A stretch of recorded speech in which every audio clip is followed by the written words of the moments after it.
Happy Mushoku Mondays, everybody. Welcome back to yet another trek through the Mushoku Tensei Jobless Reincarnation novel series. We are on volume 14. My gosh. After finishing volume 13, there was a cliffhanger, and my gosh, I just had a feeling we're going to get into some crazy stuff. And sure enough, getting to these first two chapters, I'm already feeling scared. I'm like, holy crap, am I gonna have like one chapter per Mushoku Monday or something like that? And it's already getting that feeling. But as per usual, we'll just see how things go. I don't like to rush things, so if it does turn into one chapter per Mushoku Monday, it is what it is. We're gonna deal with it because I don't want to rush these things. I love and honestly, these first two chapters already feels like so much of that theory crafting's happening. I'm already getting this sense of like, oh, I want to dig into this stuff. I want to start digging this stuff and just figure out what Refugin is planning. That's what it's always been. Figuring out what he's planning and hoping chat can restrain themselves and not spoil things. That's what it's always been about Mushoku Monday. And I'm really happy to have you guys join me for the ride. It's so great. Love you guys. As per usual, thanks chat. Everybody that dropped by for the premiere, hey chat, hit that like button right now. Get us in that algorithm. You can dislike it later. That's how I trick you. I forget to dislike it later on. I got you. But as per usual, greatly appreciate everybody that supports the channel monetarily through super chats, super thanks, memberships, Patreon supporters. All that stuff makes this happen. All of your guys' kind words, all that stuff is just, it's fantastic. It's fuel that keeps me going. And I greatly appreciate it. But yes, with all that said, let's jump into it. Chapter 1, Floating Fortress. On foot, they headed half a day north from Shiraya. Their destination was some old ruins, remnants of a stronghold. Debris scattered across the ground, thick stone pillars toppled. It was like looking at a more ruined Parthenon. These are the remains of the Scott Fortress. The humans built it during Laplace's war. They say there were 1,000 humans who barricaded themselves to oppose the demons' invasion. Sadly, they were no match for them, and the fortress was eventually captured. I like when I read this and it says Ariel said, and I'm like, what? What is Ariel doing here? I know exactly why Ariel's here. I know exactly. I just don't even have to read forward. I already know why Ariel's here. Rudius wondered if that explanation was for him because there was nobody else kind of standing by them. He knew the fact that him and Ariel never really talked much, so it really caught him off guard. Rudius was joined by Nanahoshi, Luke, Sylphie, Roxy, Zenoba, Cliff, and Annalise. After he commended Ariel on her knowledge, she clarified that it was from a folk song, apparently something that she had learned in order to make connections with nobility. It seemed that knowledge of old tales was essential in order to cozy up with the upper class. I guess that makes sense. Like if they're, it gives you knowledge of the past, well, at least the tales of the past, and that's a good way to kind of have something as a talking point to people, something that they're actually interested in. And I can see a lot of them having to study a lot of this stuff. Both him and Ariel were curious on how they would get to Pedagoose from here, while Nanahoshi trucked on with a huge backpack on her back. During Rudius' research, he didn't remember any mention of magical circles in this area. It was a possibility that it wasn't mentioned because it was hidden. Yeah, I mean, that was probably something he probably immediately thought of is, okay, well, what about Nanahoshi's little notebook? Was there any in this area? And there probably wasn't, because as we find out, it's not quite the same thing. It's teleportation, but it's not quite the same thing. Rudius expressed his fear that Pedagoose might be a little bit annoyed by how many people they're bringing. But Ariel replied saying, Lord Rudius, you say some amusing things. This is a hero who earned himself the title of king. Our small group will hardly faze him. I hope you're right. There was 9 of them, but maybe that didn't faze royalty. Norn had turned down the invitation because she was busy with school. She had mentioned working hard to balance her lessons and the student council. So that maybe it factored into her refusal. Then again, with her probably would come Aisha, and that would bring them up to 11. I do like this idea that there's something like once in a lifetime opportunity here. Pretty much everybody will not have this opportunity in their life to meet a legendary hero. And for her to turn that down is pretty crazy. There is that mixed aspect of, does she fear it? Does she decide that she wants to stay there? Or is this truly a thing of like, well, I just literally told him I'm going to be responsible and handle all this stuff. So taking multiple days off, going off to see somebody for that sake of seeing them, factored into her decision of, look, I really don't want to do this. I want to prove that I can do this. Rudius was just uncomfortable with bringing that many people to someone that he didn't know. Lord Pedagoose spends his days in seclusion now, but after Laplace's war, he lived in Ostra Kingdom for a time. The people there think of him as equal to their own king. It's said that he once brought 100 servants with him when he visited the palace. Someone like that would hardly bat an eye to a tiny group of 9 people. I guess so. Ariel's voice was pleasant to listen to. It would be normal for someone to be annoyed at visitors arriving without notice. But yet, Ariel's words made everything sound like it was going to be fine. The siren is soothing him with her voice. It was honestly disconcerting. Her voice was like a devil's whisper. If he was fed up with his life in the palace, then maybe he doesn't like the concept of visitors at all. If that were the case, Lady Nanahoshi wouldn't agree to let me come along. I don't really think that she put that much thought into it. When Nanahoshi first mentioned Pedagoose, Rudius felt excited like a little kid on his birthday. This was the armored Dragon King. He knew him from the books not long after he got reincarnated to this world. Pedagoose was a hero from the Laplace War 400 years ago. He could control 12 familiars. He restored an ancient floating fortress to its former glory, and he even fought Laplace himself with his comrades. After Laplace was sealed, people sang his praises and named a new calendar after him, the Armored Dragon. He was named the Armored Dragon King, but he had no territory to rule. He eventually left the Asura Palace and began traveling the world on his floating fortress Chaos Breaker. They'd be meeting a man of legend. Visit the castle in the sky, Laputa. He couldn't shake that anticipation. He's bringing up castle in the sky like every 2 seconds too. Even with his busy schedule on Lucy, he couldn't shake his curiosity. So he decided to go along with Nanahoshi. While Rudius was conflicted this entire time, Sylphie didn't seem as much, but instead asked if Ariel could come along. Just rope everybody into Ariel's conflict. But I mean, if I was Sylphie, honestly, I would have done the same thing. Truth be told, okay, we're gonna go meet a legend. Yeah, I don't really have any connection to him, and Ariel would definitely see that as an opportunity. It makes sense. But yeah, dragging everybody into the war, drag everybody into the conflict. But as we see, Pedagoose is like, the dude's smart. It's not like he's gonna get dragged into anything that he doesn't want to do. Nanahoshi questioned it with a scrunched up expression. Ariel had tried to solicit Nanahoshi's favor numerous of times. It made sense with the trade pipelines that she had created. With Nanahoshi wanting little to do with this world, it left her a little annoyed. Sylphie spoke up at the time. Lord Pedagoose has lived in seclusion for many years now, but the Osford court still reveres him. Princess Ariel is, well, considering her plans for the future. I think she'd like to meet him. Ariel had made many connections, and spent many years preparing for the purpose to taking the Osran crown. But her chances were as good as a coin toss. Not a safe bet in Rudius' mind. With Ariel graduating next year, he had no idea what she planned to do after that. Maybe continuing accumulating power, or head to Asra to seize the throne. He would help her if she chose it later, but he felt less enthused now that he was married and had a child. He wanted to keep his involvement at a level that wouldn't negatively impact his family if possible. A couple things here. For one, yes, I'm kind of curious just how much Rudius knows that Ariel has done. Like, how much insight does he have actually into what she's accumulated? Because yes, over this period of time, Ariel's making connections, but how vast are those connections at this point? Because he's pretty much at a point now where he thinks that it's a coin toss, which pretty much means it can go either way. So it seems as if he at least knows that she has some power, but to what extent? Does she have connections and stuff that he doesn't? I would assume that she has connections that he doesn't know about. So I'd be really curious to kind of get a sense of what Ariel has done so far. How much backing does she have at this point? Because the conflict, I would assume, is going to be eventual. What kind of power will she have at her back? Or is she going to get Pedagoose to join her? And that's going to be pretty much like a, oh, shrug, okay, one. Like, walk into the castle with Pedagoose at your side. Everybody's like, oh, here's the seat, ma'am. But yes, the other aspect of this is that conflict that Rudius has. He's already kind of stating here that, look, if she's going to go, I'll help her. But it's nice that he's at least acknowledging the idea that things have changed. The very first moment that he agreed to helping her out, things have changed since that.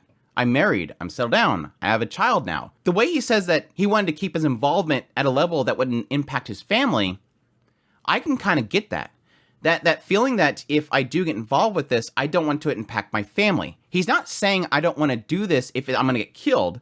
It's I don't want it to impact my family. The sense of like, well, if I get killed, that impacts my family. If Ariel fails, they might come after my family. I was at her side and they took her down. They're not going to let me walk out the door. And they might want to send a message to everybody of getting involved with people that might want to take the crown. There's a lot of levels to this that would sink a little bit of anxiety in him for the situation. I like that finally he's starting to think that through, of the overall impact that can come from supporting Ariel, who right now, as he mentions, is a coin toss as if she's going to even be able to take the crown. Politics and royalty in a time period like this is super nasty. I mean, it's still nasty even to today's standards, but still. That aside, Sylphie's proposal was probably to help Ariel make connections. Of course, having the backing of a hero could make her struggle easier. I would say it'd probably completely wipe it out, but still. It also kind of questions how much of an influence can a legend like him have at this point. You think I would assume that it's still extremely strong, mainly in the idea of how much power Pedagoose holds, but still. In the end, Nanahoshi agreed, shrugging her shoulders. Like, okay, whatever. She wanted to repay Sylphie in the end, which this was kind of a massive question mark. Oh, wait. What does Sylphie do? Now, I do acknowledge that way back in Volume 9, Sylphie as Fitz was helping supply mana. Even though I could see in Nanahoshi's perspective, she probably was thinking, look, I don't even need Fitz here because Rudeus has plenty of mana. But Fitz was helping at the time. Didn't know about this stuff. Apparently Sylphie had looked after Nanahoshi while Rudeus was gone. That's cool. Sharing food, providing her with clothing, casting detoxification when she got sick. She's still getting sick. While Nanahoshi came over rarely since Lucy's birthday, Sylphie said that she'd use a bath a lot before then. That's kind of a sad little kind of, I guess, hint at something there. This idea that she was coming over a lot until Lucy was born. It could be the fact that she doesn't want to bother them because obviously they have an infant to look after. But there could also be that aspect of her not wanting to see the infant of Rudeus, who is an isekai like her. Again, she doesn't want to make connections in this world. She doesn't want to get close to people. This world is full of people that doesn't seem real to her. And if she sees another isekai like her is settling down, having children and everything, that might bother her to see that. And that's how Ariel and Luke ended up joining them. Why Luke? Why Luke? Just to have him there to flirt with the bird lady? This does make the question like, okay, if we're trying to keep the group small, why do we have to bring Luke? I don't know. Maybe eventually they might show some reason why Luke is incredible. Because again, he didn't do too well with Rudeus. But it's like one of those aspects, if you're trying to keep the group small, you're already stretching things by bringing Ariel along. Sylphie's already coming along, so why does Luke have to tag along? Like, what is he going to provide other than to take her coat and flirt with the bird lady? Sylphie had told Rudeus that Ariel was unusually enthusiastic about the meat. Yeah, no literally, Sylphie handed her, like, the prize to get her. Like, literally, Sylphie just said, here's your crown back. Here's your crown. Go ahead and just take it right now. Now that Rudeus thought about it, he had met one of his subordinates a long time ago, a man calling himself Arumonth the Bright. He thought Rudeus was the mastermind behind the displacement incident. Ghislaine talked him down, and he didn't get a sense that the guy was a bad person. Still, considering he tried to kill him out of nowhere, there was something undeniably dangerous about him. Who knew if his master was any better? While nervous, Rudeus corrected himself. It seemed like Pedagoose had a premonition of what was about to happen, and he tried to stop the displacement incident before it could occur. If so, he deserved all the praise in the world. And this entire moment is like this moment where Rudeus is going, wait, these are dangerous people. And they did try to kill me before. But he's a good person, right? Nanahoshi called out. They had finally arrived at the center of the ruins. While seemingly empty, there was a stone monument, one with a glowing emblem that represented the 7 great powers. Interesting. These monuments were scattered all over the world, which makes me wonder if, already right here, I'm already starting to theorize, which makes me wonder, yes, obviously they seen one when they were traveling through Millis.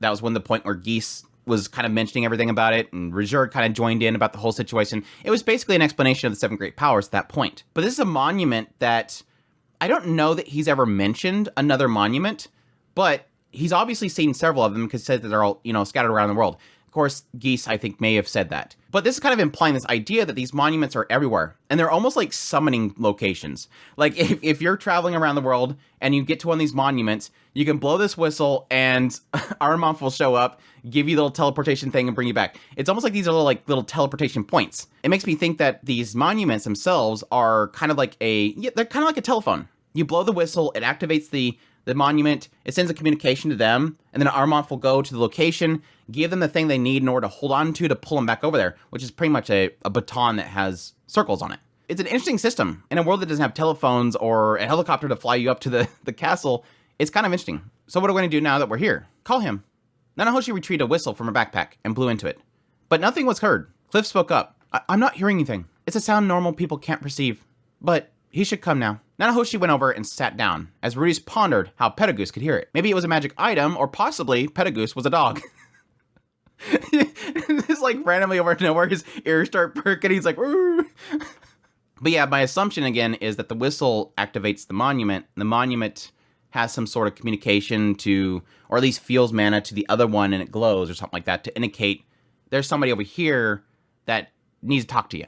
Which makes me kind of wonder who all has knowledge of this. Like, who all is visiting him? Is it like royalty? Is it just important people? People that have been around for a long time? Or just maybe just people, the dragonfolk? Elenice's expression turned grim as she called to Cliff. Just a little forewarning. Someone may say something demeaning to you while we're here, but you mustn't lose your cool and mouth off, all right? I know, I'm not a child. Elenice nestled against him, whispering in his ear until his expression turned to relaxed.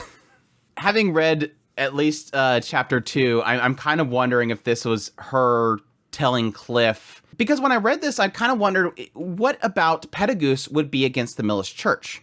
I can see him not caring for the Millis Church. I can see him not being a follower of Millis, but why would he be like spouting off negative things about it? Maybe they'll get into something later on in the following chapters, but when I read this, my mind immediately went to, okay, so is somebody going to see that Cliff looks like he's a man of the cloth and they're going to say something against him? Are they going to see him as, you know, a boy, a little child, not see him rugged enough or something like that? She's not really saying if they say something about Millis, if they say something about your religion, if they say something about you being a man of the cloth, you specifically. I think she was warning him because, as we find out in the second chapter, these people are going to know who Elenice is.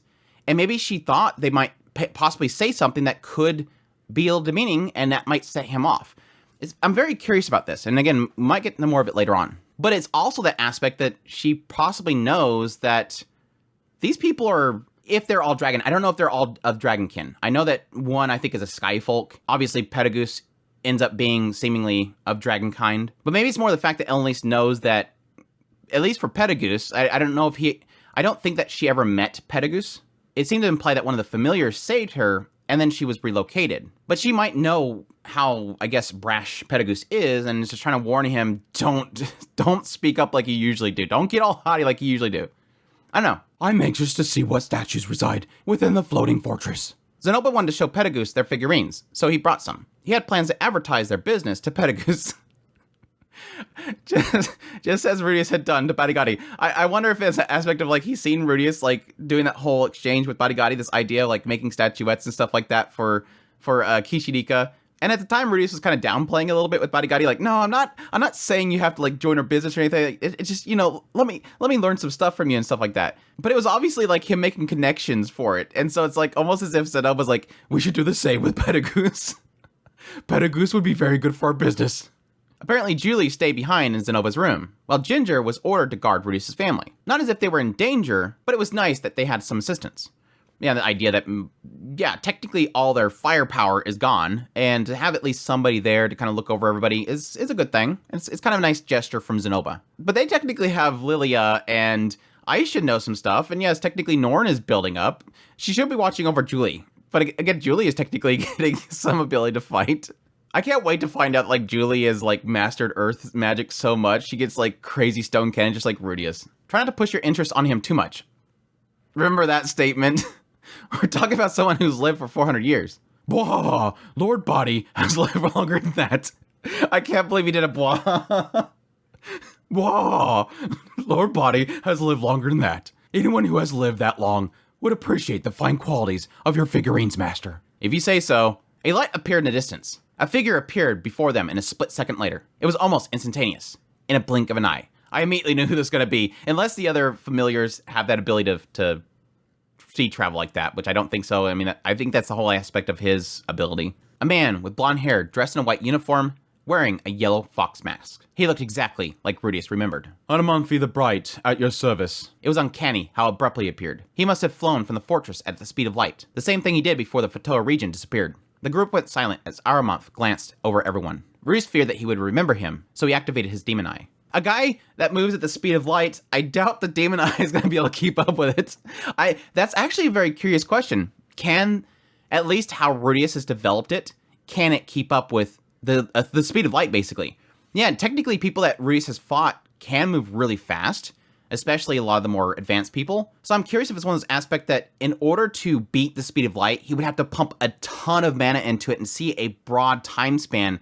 Thus, it would be able to slow down time more. It's a very curious question. I mean, we've gone into how the Demon Eye itself works, or the Eye of Foresight anyways, but I'm curious if it can actually counterbalance that much speed. But again, it goes back to what Rejerd was talking about with the Demon Eye itself, and how Rudius wasn't able to really use it against Rejerd because he had multiple essentially choices that he was going to use. If somebody was straightforward and attacked, it was easy to kind of see it with the eye of foresight because there would only be one image. But with Reserved, it was like multiple images. It turned out that he was just tallying up the party. There's quite a few of you. Yes, there is, but that's not a problem, is it? He said I could bring a party of 10. The number of people isn't an issue. However, his gaze landed on Roxy. The demon is. Son of a... I was so happy when I heard that Roxy was going along with them, and then this. I'm like, gosh, dang it. It makes sense. It makes sense. Roxy looked shocked. What? Why? We don't allow demons on our floating fortress. Oh, is that right? Roxy looked crushed. During the Laplace War, Pedagoose had fought the demons. He must have still held a grudge. War tended to leave its marks on people's hearts. Is there any way that you make an exception? Lord Pedagoose is a very magnanimous man, but he hates demons. My like for Pedagoose just went down the floor. Discriminatory against the Megurians. I can't like this guy anymore. Reese had nearly forgotten that such discrimination existed. People weren't particularly prejudiced against demons in this area, but the same couldn't be said for the rest of the world. Pedagoose might be a man from legend, but he also was a participant in the war. Just as Reserve had bore mental scars from those events, perhaps Pedagoose did as well. This is once again one of those uncomfortable truths. I like that they're willing to get into this. As much as it hurts me to have Roxy basically being discriminated against right here, this is bad. This is in all accounts bad. This is that aspect of somebody not liking another race. It's prejudice. But it's an uncomfortable truth. The idea that this person has lived for a long time and he fought a bloody, destructive battle against demonkind. Laplace's war was global. It was crazy. Many people died. And he fought and stopped the conflict. It's not as if he's suddenly going to go, like you guys now, because the big bad's gone. He's going to have that prejudice. He's going to have that fear. Plus, keep in mind, this is his fortress. This is his domain. This is his battle station, basically. He can't let just any demon come in there because there's a possibility they might cause a problem up there. You let that Trojan horse into your castle, your domain, and then they destroy it, you lose it.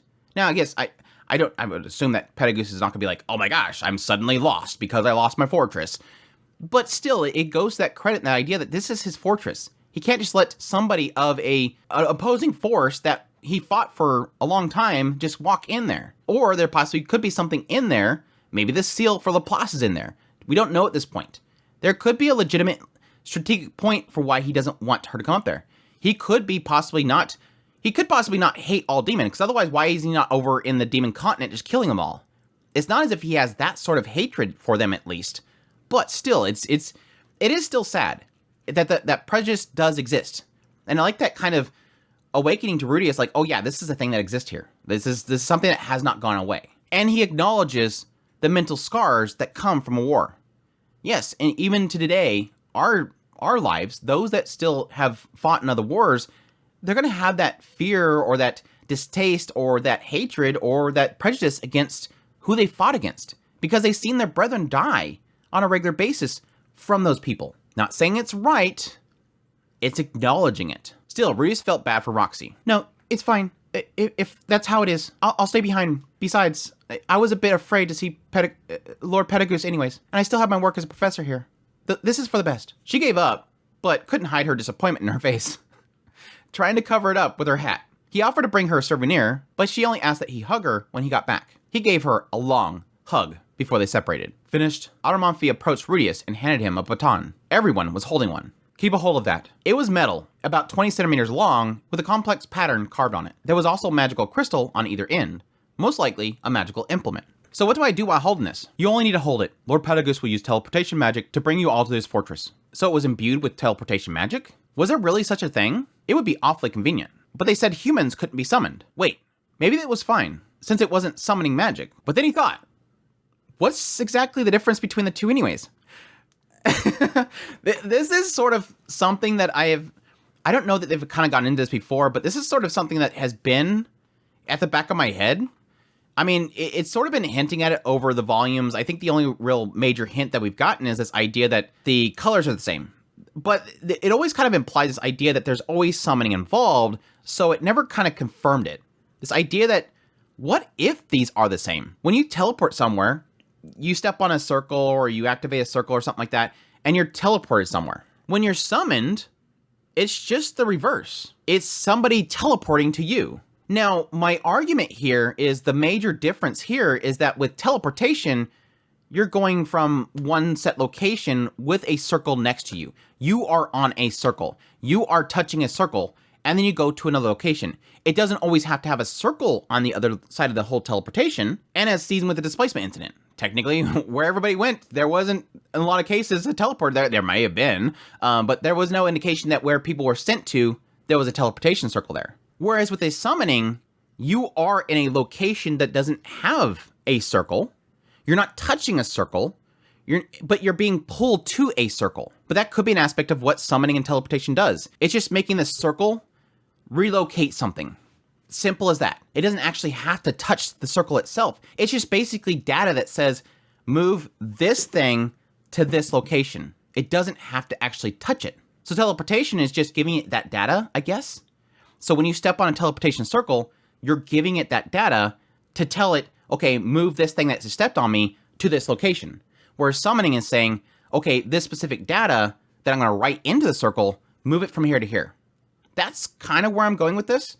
But it is kind of interesting to kind of finally acknowledge that, what is the difference? We call it summoning and teleporting, but it's essentially, in both cases, it's just teleporting somebody somewhere. How are we supposed to get back once we're done? You will return the same way, for the most part. So they could teleport back. What a relief. Lucy would be an adult by the time they got back if they went on foot. I don't know why the hell he said this. If he's over in the Fatoa region, still, I know we don't know exactly where he's at right now, but Rudius doesn't know where he's at. I don't think that Nanahoshi said, yeah, currently he's over here, so it would probably take you a while to get back. No, Lucy wouldn't be an adult if they were in the Fatoa region. That would be probably not even a year travel. Does everyone have one of these? Make sure you're holding it with your bare hands. Immediately, I'm like, oh crap, this is gonna go wrong. Oh crap, this is gonna go wrong. Rudius only has one hand. Looking at his artificial hand, there was no way that he could grip it with two bare hands. Nanahoshi checked everyone before nodding to Arumanfi. Yeah, he does say bare hands, but that's their hands. When I read this, my immediate thought went that you have to have both hands on it. But it's kind of worded in the way with Rudius that he's indicating that you can't, like, physically fit both hands on it. So one hand's enough. But yeah, I did kind of think of this idea of, like, what if he accidentally put it in the wrong hand? Or what if it doesn't work because he only have one hand on it? But there was actually another reason why he had problems. Nodding his head, Arumanfi disappeared with a flash of light into the distance. Most likely to head back to the fortress to tell Pedagoose that they were ready to be summoned. Ariel spoke up.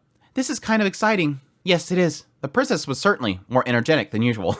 As Rudy stood there, looking at the baton, he wondered if something could go wrong. Pedagoose was still a person, and people make mistakes. It was kind of scary. While imagining the worst-case scenario that they could be thrown to who knows where, a warmth transferred into his hand, and it felt like he was being yanked towards it. He wondered what would happen if he let go. Maybe it would fail. Glancing around, he realized everyone was gone. No, Sylphie peered at him for a second before she vanished, leaving only him and Roxy. Was he left behind? The second he thought that, his consciousness began to absorb into the baton. Yeah, I had that sense of like, maybe it does require both hands. Or yeah, the fear of something having gone wrong with the whole situation. This is something that's just completely bizarre. This whole system is something that's obviously Pedagoose has devised himself. And so you can imagine that, what if something could go wrong with this? There's so many variables at play here. Each different race, their mana capacity, all this kind of stuff that comes into play for the system that Pedagoose has created. By the time Rudius realized what was happening, everything was white. An empty space devoid of color. Here's where things started getting crazy from when I was reading it. An invisible string yanked him along at an unbelievable speed. In the distance, he caught a glimpse of Sylphie being pulled by an invisible force. He wondered if this was what it felt like to be opposite end of a summoning magic. He realized the setting seemed familiar. He'd seen it before. The Man God. This place resembled the area where he had seen the Man God in his dreams. Except, in those dreams, he was always in his former body. This time, he was Rudius, with robes flapping in the air. An enormous light lay waiting ahead. It was woven into a mysterious and complex magic circle, and it sucked him in as he approached. The next time he opened his eyes, there was solid ground beneath him. What? Yeah, that's curious. Almost like there's a separate plane of existence. Like, we have the world that Rudius is in, And there's possibly this kind of alternate dimension, this parallel world or dimension that they're teleporting through. And maybe that might be the case for everybody that when they teleport. Now, Rudeus has never mentioned that whenever he's teleporting anywhere. Even, I think, in Volume 2 or 3, whatever it is, when Rudeus' first teleport, I think it was in the beginning of Volume 3, he was just basically blasted to the sky. It didn't mention this idea of white, if I remember correctly. But the curious thing here is that while Rudeus is trying to connect the two of them, like, yeah, this plane of whiteness, this existence that I'm in right now, that I'm being pulled through, looks like the pure white area that I talked to with the man god. And that could be the fact that, yes, this teleportation is using that parallel area, but at the same time, it's a possibility that that might be the area that the man god's pulling him to talk to him. But I would assume that it's only pulling his spirit. Rudeus' spirit is in the form of his past self. So when he's pulled in there to talk to the man god, if the man god is in this plane of existence, and he's pulling Rudeus over there, he might be only pulling his soul, talking to his soul, and then sending his soul back. Which would kind of give that indication, if that's the case, then there's a possibility there's some sort of, maybe there's a magic circle imbued upon Rudeus' soul that allows the man god to pull him towards him. Pull him out of there, talk to him, send him back. Again, a two-way location, a two-way teleportation. Now, why does this plane of existence have to be used in order to teleport specifically for this ability? That's the big question mark, because again, we've never indicated this before with any other teleportation that it goes to this plane. It seems like specifically, Pedagoose is using this plane of existence to pull Rudeus and them through. Maybe because it's more reliable, maybe because this plane of existence is some sort of attachment to the Dragonkin themselves. That's going to be the massive question mark going forward. But that's kind of been my theory, and the idea that, you know, I kind of built it up in the last Mushoku Mondays, this idea of the possibility of the man god being Laplace, even though they never mention man god. But then my theory at that point was the idea that maybe it's because they haven't called him the man god in a long time. Maybe he is Laplace, maybe he became Laplace, and thus the name man god disappeared. Because even Badagadi himself mentions the idea that, you know, I may have heard it, but it maybe just hasn't been in a while, so I just don't remember it. Maybe that's the idea of why they've separated the two of them for so long, or narratively separating them in order for you not to know who the man god is. But maybe this plane of existence is where they're keeping Laplace sealed away at, keeping the man god sealed away at. And again, man god, or Laplace, pulling Rudeus into this plane of existence in order to manipulate him and tell him to do things. So many massive question marks. So many question marks right now.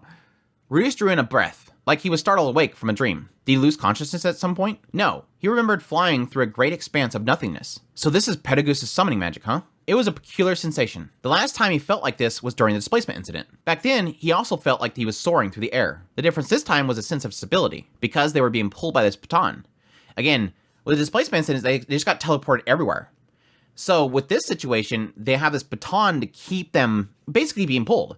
So it's almost like they're creating a displacement incident, creating this teleportation, shooting them through this location, but at the same time, Pedagoose is on the other end, essentially pulling their mana through this baton. The Calamity was more like a train running off its tracks. This time was like a taxi, delivering them to their correct location. Sylphie whispered to him, "That sure felt familiar." Yeah, it did. Looking around, everyone was there.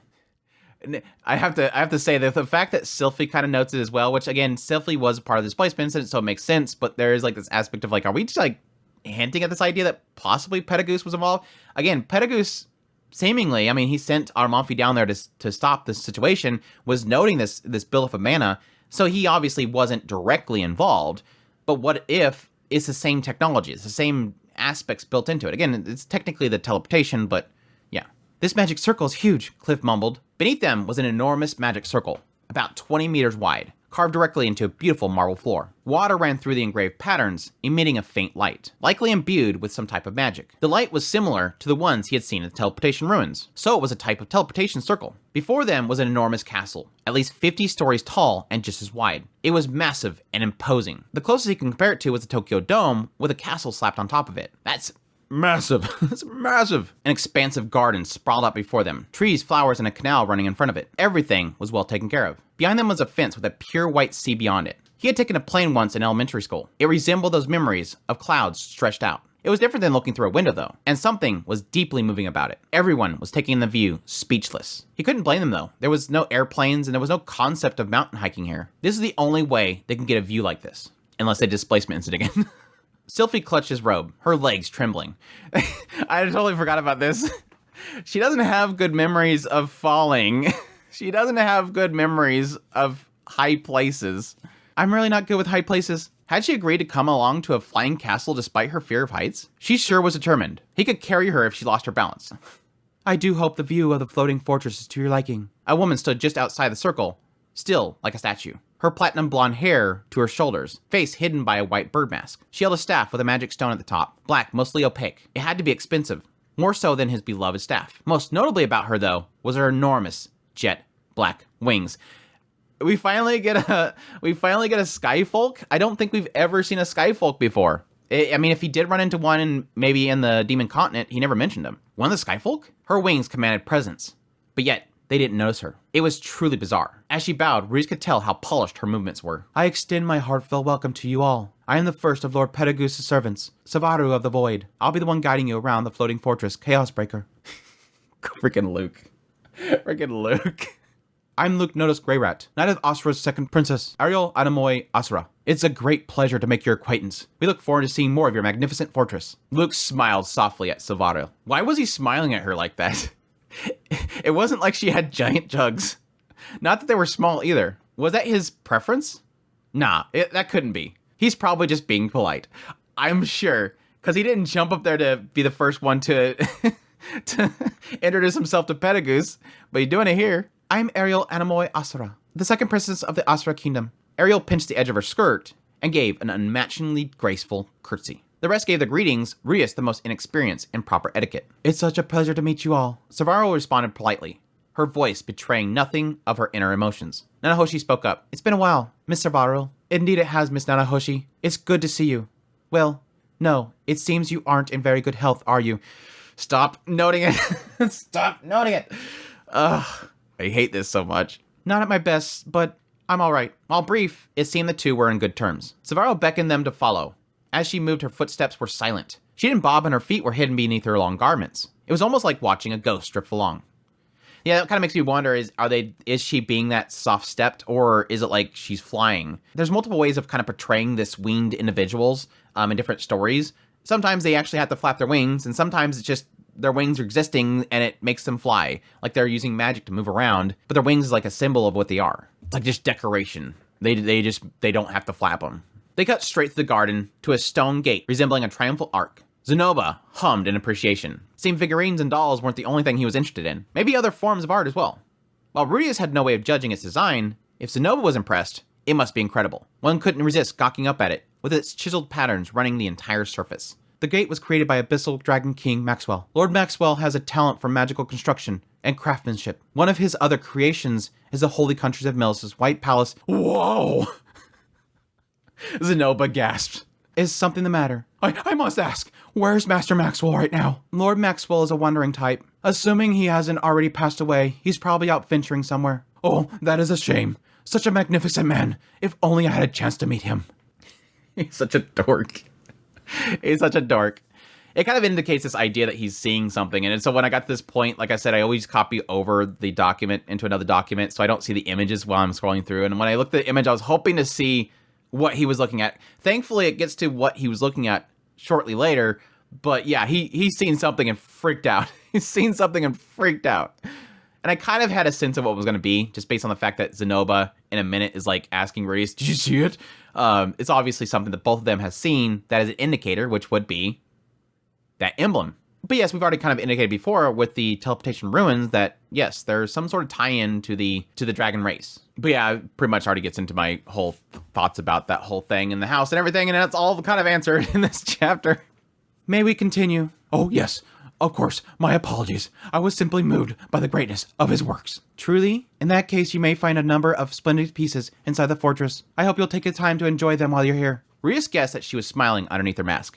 It's like, it is so funny when he was bringing Zenoba to this whole thing. I'm like, this is going to be the guy that's going to cause chaos and probably get them thrown out. Like, he's going to be too loud. They're just going to, like, lock him up in a room and say, dude, just stay there until we're done. And it's so funny that Zenoba ends up being the one that makes them all happy because he's the one that kind of appreciates.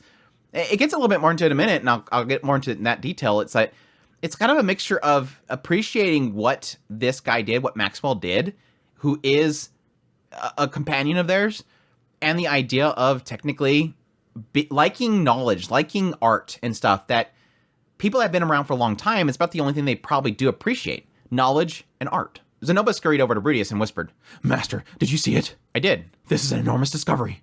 It's good we came. We owe Master Nanahoshi a huge debt of gratitude." "Sorry, I have no idea what you seem to have found. Tell me more about it later." Zenobia's face fell. "Unbelievable. To think that Master would overlook such a pivotal piece of information." Rudius apologized in his head for not having an artistic eye like he did. As they passed through the gate, white particles were falling from Sylphie, and seemingly from Rudius. Savaro paused to face them. He sensed her demeanor shift. Is there some kind of problem?" "Armanfi attacked him in the past out of nowhere. It may happen again, so he thought he best clear up this misunderstanding before that. If they did something to offend her, it would be best to just leave than fight. Even if there was things that he wanted to ask Pedagoose." Like, yeah, if there's gonna cause a problem, let's pack out. It's a good sense of caution that he has. "No, nothing important. There are many others like you across the world." "Really?" That made him nervous. "However, would you mind if I asked you one question?" "What is it?" "Do the words man god mean anything to either of you?" Rudius kept his expression blank. Hearing man god, memories of Orsted rushed back. Orsted had asked him a similar question. When he answered truthfully, he nearly killed him. Was this about to happen again? He hesitated. It could lead to hostility. It is true, Rudius was dancing in the palm of that jerk's hand once before, and he helped Rudius out, but he had no intentions of being his henchman, even if he followed a lot of his advice. I would argue you followed pretty much all of it. You can say that you didn't follow the whole last one, but you pretty much followed it. He was puppeteering you there, man. While he thought about this silently, Sylphie answered for the both of them. "No, I've never heard that name before." "Then do you feel a deep-seated anger within your heart and an undeniable urge to kill when you hear that name?" Sylphie shook her head, and Rudius did the same. But that struck a chord with Rudius. Orsted reacted in the same way to the man god's name. If that bothered them, then maybe that meant that Pedagoose and Orsted were at odds. "In that case, I have nothing more to say." Savaro turned away and resumed walking. Cutting onward, Rudius named... I hate this so much. I got this part and I'm like, Rudius, stop acting like a dog going ball. Are we not going to think about this? Are we not going to sit here and talk about this in your own mind, Rudius? I'm a little bit annoyed by the fact of how quickly Rudius just completely forgets this whole situation. This is big. This whole section is like, what happened here? No, I'm like a side character here going, no, whoa. Rudius, we're talking about this. We're talking about this. Let's sit down over here. Let them go inside the fortress. We're going to discuss this right now. Okay, so they walk through this archway, and I'm going to assume that there's probably a magic circle, something that's probably carved in the archway itself that probably activates something, an indication, something that tells them something. Because Rudius sees Sylphie walking in front of him, and something looks like it's falling off of her. Like these little lights are falling off her. And then Rudius, it kind of implies this idea of Rudius is like, I think it's falling off me too, but it might just be what's falling off of Sylphie. Or maybe it's just in the air. But then Silvaro turns around and addresses both of them. So she's seen it. She's seen that Rudius had this falling off him. So it indicates that the two of them are special. Now you can argue that, okay, let's specify what is unique about Rudius and Sylphie to the rest of the group. The obvious one is that the two of them were caught up in the displacement incident. We had no indication that Elise was. She went on the whole... She could have, and then she got back to the refugee camp really quickly, but it never indicated that she was caught up in the incident. Nothing indicated that she was there. Yes, Ariel, Luke, they were at the castle. They weren't touched. Cliff was way down in Millis. Nanahoshi was summoned there. So you can make the argument that Nanahoshi may have to have that falling off her, but she was, again, she came after the displacement incident happened. So maybe whatever happened with the displacement incident marked them in some way. But my mindset more goes the idea of what is the question here? The question specifically being asked here is about the man god. So it has to have something to do with the man god. Now, the curious thing is that your assumption is that, okay, would she be asking, does it mean anything to you as an indication of, oh, so do you know the man god? Only somebody that has talked on the man god would know who the man god is, implying that, basically. So it could be an aspect of asking, are you tied to the man god? Do you work for the man god? Do you at least converse with the man god? But then it kind of implies this idea of an opposition as well. When you hear that name, Do you get this deep-seated anger in you? Do you get this urge to kill when you hear it? That doesn't imply that it's a hatred for the man god, it's just this trigger. It's like a trigger that caused you to be angry, which is very odd.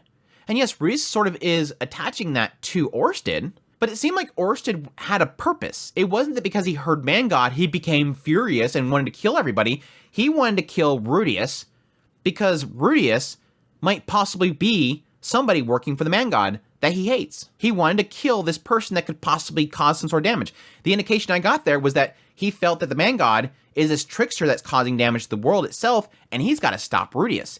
This guy works for the man god, and he's going to cause me problems. I need to kill him. He just hated anybody that could possibly be a henchman of the man god. So it's very curious as to what is the implications here. Do people that go through this gate emit this sparkle? Is this gate here to essentially let them know that there's some sort of tie-in between the two of them to the man god? My theories are vast. I have way too many theories to really care to get into all of them. The main ones being the idea that what if this is that indication of what I mentioned earlier? This circle, this mark that many people, like she's mentioning, in this world are similar. There's many in this world like you. Is it people marked by the man god with a circle or something to be able to pull them into to talk to him? Which makes me kind of wonder. I immediately wondered here. So wait, has Sylphie been talking to the man god? Very curious at this point. Or will she eventually talk to the man god?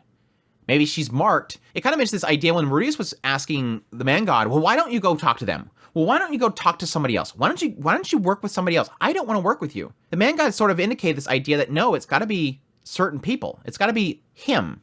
Like he's a special case. He can't just pull anybody willy-nilly at any time in there and talk to them. So maybe that's an indication of he's marked to be able to talk to the man god. But what is the urge to kill? That's the curious part. So yeah, my theory is that Sylphie will eventually, or is already talking to the man god, doesn't want to admit it. Maybe she's like Rudius, doesn't want to tell anybody about this. But it's curious as to why man god is a trigger, if that's the case. Maybe those that are symbolized with that whole thing, it could be somebody that is cursed with this trigger of the word man god. My other theory is this idea that there's a possibility that there is sort of a type of person, a marked type of people. Certain people born in this world can be of a certain type of mana or something like that. That yes, the man god can pull into his world and talk to, or at least this other plane of existence, but they're normally people that would have anger and want to kill the man god. They're like a breed of people, or they're a certain type of god slayers or something like that. Is the best way to put it. Not necessarily it has to be somebody that is bred to destroy the gods, but like it's just like a hero type of bloodline. And there's a possibility instilled within that is this desire to kill the man god. And then the man god himself is using the fact that Rudius isn't triggered by that word to manipulate him to being on his side. It's a lot of things that can kind of come from this whole segment, but yeah. Very, very curious. Very, very curious.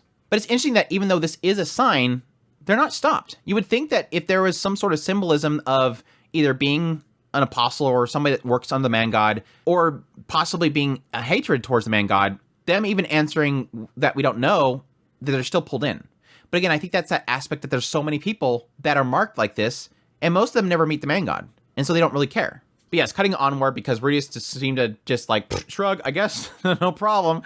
They continued onward. He noted the floating fortress Chaos Breaker was like the geekiest name imaginable, but the exterior was impressive. He wondered how it was possible to create it. Even the sculptures were insanely detailed. Inside was jaw-dropping.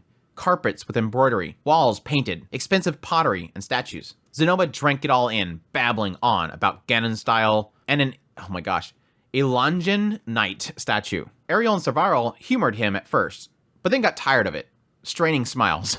Cliff would normally join in with his own obnoxious antics, but he was visibly nervous, eyes wide and mouth sealed shut. I'm surprised that Cliff, of all people, is the one that's super nervous, but I guess he's more talk than actual bite. It was as if he was resolved to not utter a word until addressed. Elise was pulling him along by the hand, much like a mother leading a child. This is the audience chamber. Savarl stopped at a thick door adorned with silver. Dragons painted on either side of it. The fortress was massive, and it took them almost an hour to reach the place. Lord Pedagoose is a very tolerant man, but I would urge you to mind your manners all the same. Ariel spoke up in a panic. Pardon me, but we're still in our travel garments. Would it not be disrespectful to appear before the lordship like this? Rudius noted that yes, typically with royalty, you would have a separate room to kind of meet in and change before you go to meet the king or whatever. Anime onlys might not know this, but yes, back in Ch1, when Rudius saved Lilia and Aisha, he got to have an audience with the king himself because he kind of resolved the situation. And yeah, he went in there with his dirty robes. Pedagus is not the type to get concerned with one's matter of dressing. In fact, he found the formality in the Asura kingdom suffocating. I believe you would find his reception more positive if you went as you are, instead of changing. Ariel pursed her lips. All right, but could we store our luggage and outerwear elsewhere? Very well then, this way. Savaro guided them to a side room. We sincerely appreciate your understanding. Lord Pedagus is already waiting, so I recommend haste. As soon as Ariel was sure that she was gone, Luke took her jacket and Sylphie began to brush her hair. Zenoba changed into something more formal, while Elle and Elise checked over Cliff's clothing and hair. It's like this whole thing is like suddenly, boom, they're all changing, getting Ariel all ready. Zenoba's all changing over here, and then over here, Elle and Elise is going, all right, let's get your collar all set up right. She's like a mom to him sometimes. With nothing better to do, Rudius dusted off his robes and adjusted his collar. He didn't have any formal wear, but his intention was to do as Savaro recommended, to meet Pedagus in his everyday casual wear. He's like, yeah, I'm doing this on purpose. She said that was best, so I'm just going to use what I got. I'm going to go in there with the Hawaiian shirt on. Likewise, Nanahoshi just stood there and watched the rest. All she did was smooth up her bangs. No, wait, she was already in her school uniform. It's like, she betrayed me. I thought I had an ally, but no, she changed too. Once everyone was finished, Sylphie slipped off her sunglasses. Within 10 minutes, Ariel drastically changed appearance. You know, and I think about this now reading through this, I think that was a mistake by Ariel. I think no matter what, Pedagus is probably not going to look upon her kindly because he knows what she's doing, which is kind of that whole backfiring of what she originally intended to do coming here. I mean, things can smooth out later, fully aware of that. But there's still like this first impression's not good. He's not an idiot. It's almost like he's been around for a long time. Savaro wasn't fazed as she guided them back to the door where Pedagus was waiting within. Rudius' body was getting tense and Ariel let out a deep exhale. The doors swung open. Here we go. Here we go, guys. Here we go. My gosh, so great. This is going to be so great. And it's so crazy because like, my anticipation right now coming into this volume, at least like from the get-go, like I wasn't sure when we finished volume 13. I'm like, okay, how long until they're actually going to go? No, volume 14 opens up. We're going. We're already literally at the car. We're already packed. We're ready to go. So it really did progress into this really quickly. This wasn't a, you know, in 5 chapters, we have like 3 chapters of getting ready and deciding and all this kind of stuff. No, Refusion's like, let's just go. Let's get into this. But even so, even just this first chapter, which is literally just traveling there. I mean, they get there really quickly, but there's travel within there that has information. I'm already getting stuff that I'm like, holy crap, this volume is going to be absolutely insane. And chapter 2 is incredible. Chapter 2 is incredible. And I don't think we're even scratching the surface right now with everything that we're doing with Pedagus, because this is literally just the first meet. This is coming in for the audience and everybody greeting. It's literally the greets. And there's already a lot of stuff in there that I'm really loving. As I said with volume 13, when I got to the end there, and I've said this several times in the past, I love these breaking points. I don't call them TPs. I'm saying it that way because I know it's a trigger word. I call them breaking points. These points that not necessarily that something tragic has to happen or anything, but more so moments where things change. My outlook on everything, my worldview, and how things function change. And I said that with Turning Point 2. The moment he goes, it was the meeting with the Dragon God, of course, but also that meeting with the Man God, especially, where everything sort of shifts, getting into the curses and all that kind of stuff that breaks what I think is normal. And truly, from the perspective of Rudius, because this is wrote so well, I get frustrated. We get frustrated with this idea that we constantly are in Rudius's shoes, and we always crave those moments that suddenly it shifts to somebody else's perspective. Like that first time that we got Edis's perspective. Holy crap. Suddenly everything makes sense for Edis and what she is. Changing her from a tsundere that did something really terrible by leaving a crappy note to holy crap, this girl was always broken, she was always terrified. It showed us a terrified side of Edis. Besides her freaking out when she first met Rijerd, besides her freaking out when Rudius is literally dying in her hands, but more so terrified of her losing everything. Rudius was everything she had left, and she's just panicking that he's going to leave her behind. Getting back to my point, we crave those other perspectives, but it's so good that he keeps us in Rudius's perspective because it leaves everything else a question mark. Even with Chapter 2, when we get some little insights into Elise, it's giving us that little bit of extra that we wouldn't have needed if we had an Elise perspective. We would have known what she was going through. Because it's always Rudius's perspective, we don't get a sense of what's going on. We don't get a sense of the mechanics of the world. But what sort of compounds on that, and the thing that got me excited about from the last volume, was Pedagogus. The moment we're going to finally get somebody that has been around for a long time. It was the same with Orsted. Somebody's been around for a long time. Same with Mangod. Somebody's been around for a long time that has a broader picture of how things work. All this knowledge and technology built over hundreds of years, plus things that normal mankind has probably forgotten about at this point. They're here. Pedagogus literally can break everything that we know because we are from the perspective of Rudius. We don't know what's going on. So we have the same mentality he does of not knowing what's going on. And then you throw somebody like Pedagogus in there and it breaks things. And I love how it's portrayed because it's not Pedagogus going, well, because of this, let me explain it. No, he says everything like matter of fact and doesn't over-explain it, so it's confusing in a sense. It gives you a little trickle of information, but at the same time, they're not going to stop and explain things. That's just like, even though I'm frustrated, Silvarl is not going to explain why sparkles came off of them. You don't need to know. Answer this question. Okay, let's go. I don't care to let you know why we're checking. That's the cool stuff. Because, yes, it's frustrating, and you want an explanation. They don't really need to explain. And it also technically allows me to sit here and say a bunch of crazy speculation that everybody's like, no, and then they're getting deleted.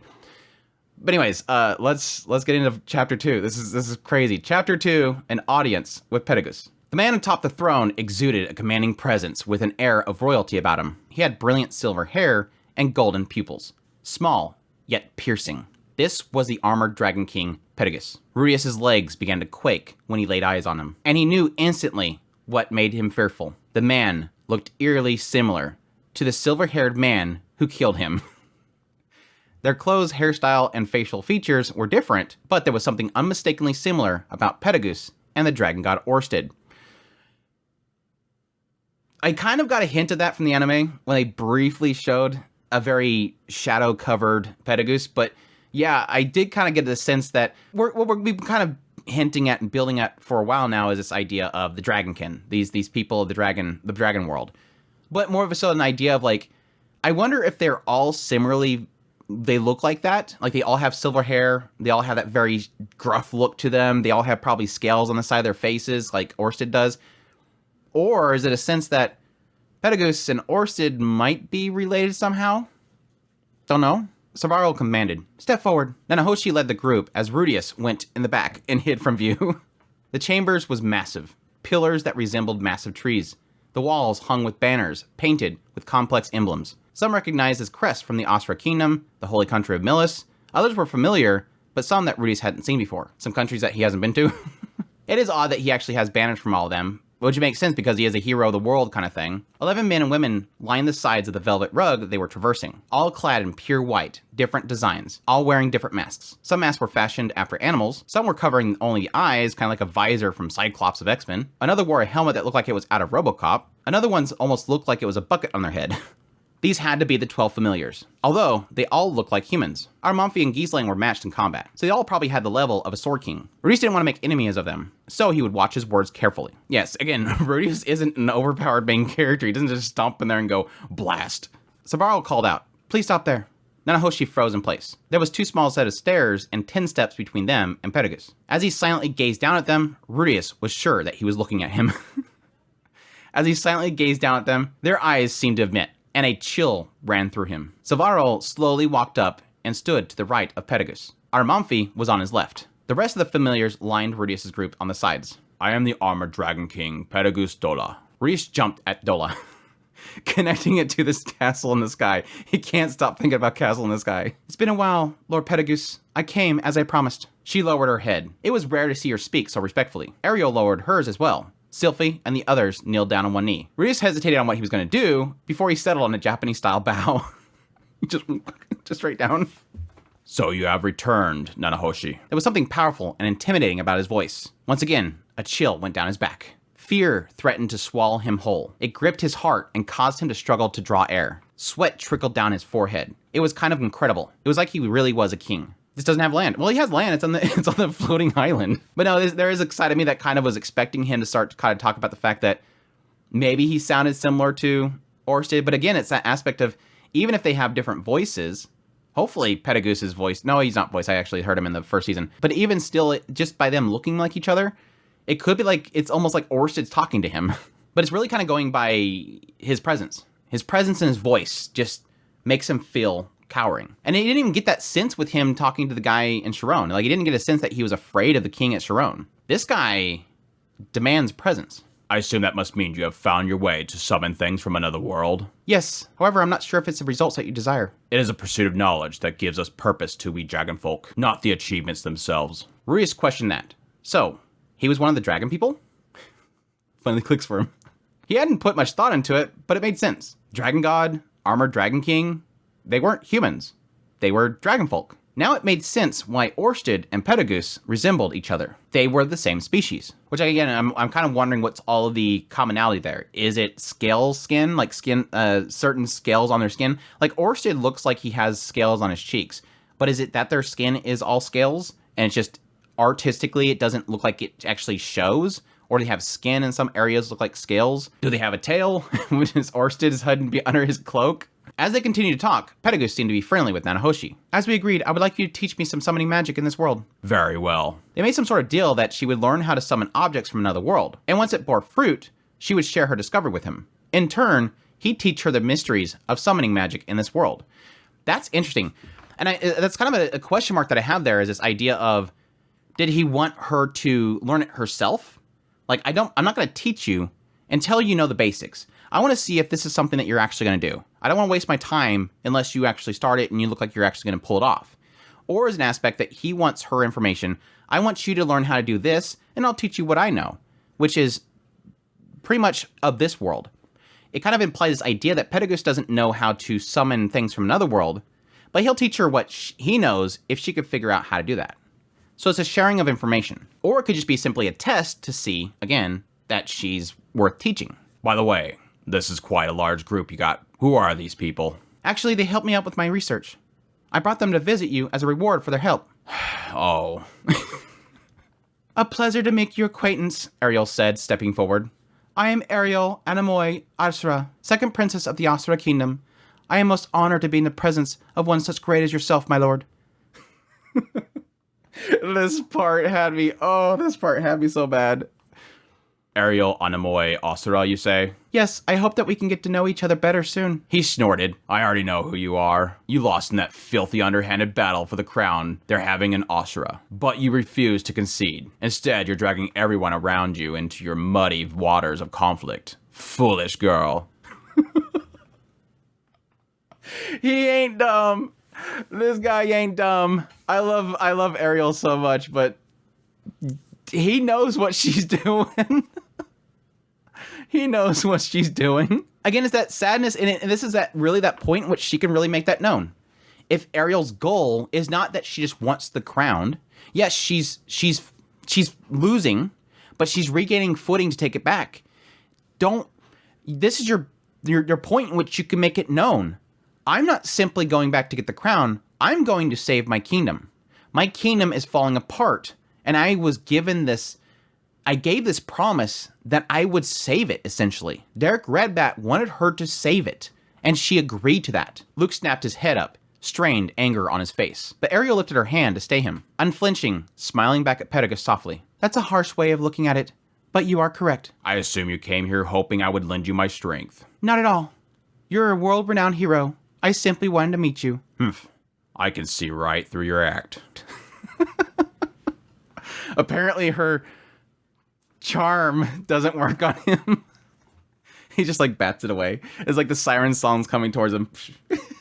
While her voice oozed charisma, her face drained of color. We finally found her match. We finally found Ariel's match. Cold sweat beaded across her skin. Pedagos read her like an open book, and he clearly didn't have good impression of her. She was struggling to cope. That's gotta be, and jokes aside, that has to be quite a shock for her. I mean, yes, she had a lot of people probably back in Asura that she wasn't able to sway with her voice, sway with her charisma. Probably people that specifically being opposed to her probably didn't really work too much on her, or they just avoided her. It's probably a lot of just avoiding. This is the first person that she's running into that we know of where she's trying to work them over and it's not working. And it's gotta be a shock to her. But you did come here. That must also be fate. I will give you a chance. You may stay here in my castle. That's a win. No matter how you look, that's a win. I am humbled by your generosity. She bowed before retreating. Expression dissolved into relief with anxiety in her eyes. You gotta win, girl. Take it. You gotta win at least. Well then, what about you? Pedagos shifted his gaze to Rudius. It was as if he considered him second rank under Ariel. But then Rudius realized he was the only one standing. With only him, Ariel, and Nanahoshi not kneeling, it made sense. Rudius put a hand to his chest and bowed. A pleasure to meet you. My name is Rudius Greyrat. Rudius Greyrat? I had trouble teleporting you here. Normally, when using teleportation magic, you can't call upon someone with greater mana than your own. Your mana closely resembles that of Laplace. If you were determined to resist me, I likely couldn't have teleported you at all. Oh, well, I apologize for the trouble. Laplace was a demon god that Pedagos sealed away 400 years ago. Every time someone appraised his magic, they brought him up. Their mana must have been really similar. No matter. But I would warn you against trying to use repulsive magic of yours in my castle. What? I wouldn't dream of it. Does that... Well, Pedagos is using magic. I guess you can technically separate magic circles and teleportation from elements and stuff like that. It kind of gives a hint of like repulsive as being just magic in general he doesn't like. That's not like teleportation and magic circles. But it can also be this idea, is he seeing some sort of repulsive magic in Rudius? Has he seen or heard about Rudius doing crazy things with magic and he's mad at him already? There's a lot of things here that's sort of already throwing up question marks. What is repulsive magic? Is the fact that he has so much mana he doesn't want to use that repulsive magic? Is he already equating him to Laplace? Don't use that repulsive magic that Laplace did, similar to him? There's a lot of question marks already. Pedagos wasn't just talking him down from doing something stupid. It was a warning. Why was he so wary of him? Rudius wasn't the type to go berserk for no reason. No, even for a reason. Maybe he remembered what happened at the displacement incident, where Armanfi tried to kill him. Maybe he thought Rudius held a grudge and wanted it water under the bridge. So Rudius does this way too much. He just sticks his foot right in his mouth all the time. Don't talk too much. Like, just keep it simple. Why bring up things that aren't questioned? If he's not asking you about the displacement incident, don't bring it up. If it's about what happened at the displacement incident, I don't hold a grudge against you. So, what are you talking about? He cocked his head. Aramanfi appeared at his side in a blink of an eye and whispered in his ear. Ah, now I remember. There was a boy trying to cast magic in the sky, one protected by a sword king. So, that boy was you? Crap. He didn't remember. He just dug himself deeper. Bringing it up was like announcing a grudge. They didn't seem to be holding it against him, and he didn't really do anything wrong, right? Rudius Greyrat, from what I hear, is also the name of the person who managed to injure Orsted. What? What? How'd that get back at him? How did that get back over to him? Question mark? The assumption is Orsted. Orsted came up there, because again, I'm fully believing that Orsted's the one that brought Nanahoshi there, and Orsted talks to them. They even give an implication later on that there's a possibility that Orsted was a part of his group. But there is that sense of there of like, well, who else knew? I mean, Bodigatti knows. Maybe Bodigatti went and visited him at some point. I wouldn't put it against it. But, again, Bodigatti's a demon. So unless Bodigatti has like a, if he's clear for it or something like that, unlike all the other demons, he ain't gonna go up there. Or maybe one of the familiars talked to him as well. Because it seems like there's indication that the familiars do go down there to the earth and run around and do stuff. Rudius thought his damage that he did to him was like amount to a paper cut. If he knew about that, Orsted must be an acquaintance. Rudius figured that much since Orsted is the common link between Nanahoshi and the king of this castle. Those with talent like you get overconfident in your abilities at times. Being able to injure the dragon god no doubt gave you an inflated sense of his self-esteem. However, if you choose to fight me, death is all that waits. In an instant, his familiars radiated bloodlust. Rudius wanted them to stop. He didn't want to fight them. He only came here to learn about Zenith's illness and a little bit about summoning magic. Pedicus must be under the mistaken impression that he fought Orsted as an equal, and that's how he wounded him. But he had 12 familiars here, and Rudius knew about their abilities from books. Not that it gave him a sense of them in the battlefield. With them being at least all capable as Ghislaine, numbers would overwhelm him. And that's not even including Pedicus himself and what he possessed. There was no way of surviving. He had no intention to fight him. Of course, I have no intention trying to oppose you, Lord Pedicus. A wise decision. I like clever people. The foolish only blind others. But the intelligents help each other grow. In other words, clever people didn't oppose him. Rudius didn't consider himself the intelligent type, but he was smart enough not to pick a fight with him.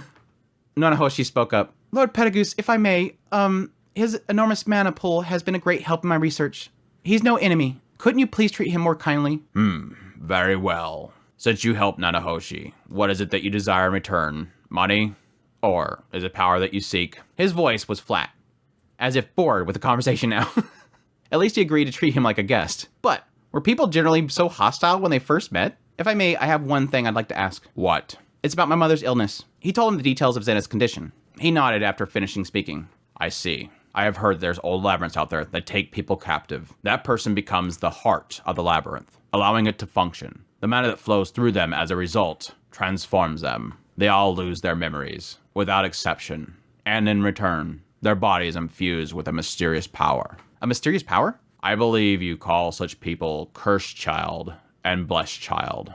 So she had a curse? One that she could never cry or laugh? Why do these labyrinths use people though? I do not know. There is a theory that the ancient demons gave birth to these labyrinths and their creatures in a quest to create a paradise for themselves. The magic crystal at the center of those labyrinths is supposed to distribute mana to all of its inhabitants. There they can thrive without ever going hungry. It would be a surprise if these old labyrinths take humans captive to increase their efficiency.